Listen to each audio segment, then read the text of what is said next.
Quick question, where do you think vanilla comes from? If you said Madagascar, you're only half right. The real story starts over 1,000 years ago in Mexico, involves an orchid, an ancient civilization, and a teenager born into slavery whose discovery changed perfumery forever.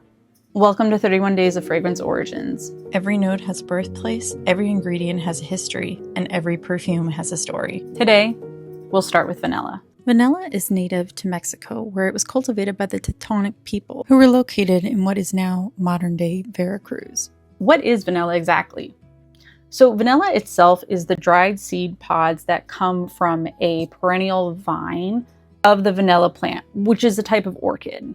The interesting thing about the vanilla flower is it does have both male and female parts. However, there's a membrane in between the two to prevent it from self-pollination. So back in the day, the only way you could grow and cultivate vanilla is with bees. Vanilla was exclusive to the Mesoamerican continent up until the 16th century when a Spanish conquistador introduced it to Europe. And the French eventually monopolized the cultivation and sale of vanilla in 1662.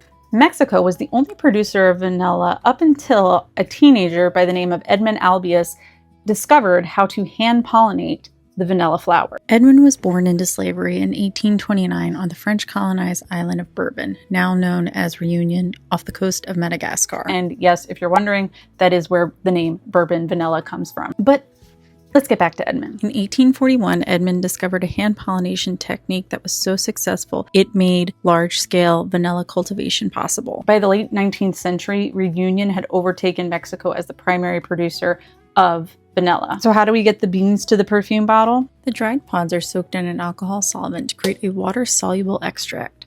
Further processing of the solution leads to a thicker, semi-solid ole resin, and after further processing, a high-valuable vanilla absolute. Because of the time-consuming and labor-intensive cultivation process and processing of the vanilla material, majority of vanilla in today's perfumes is a synthetic compound called vanillin, which was actually discovered in the late 1800s.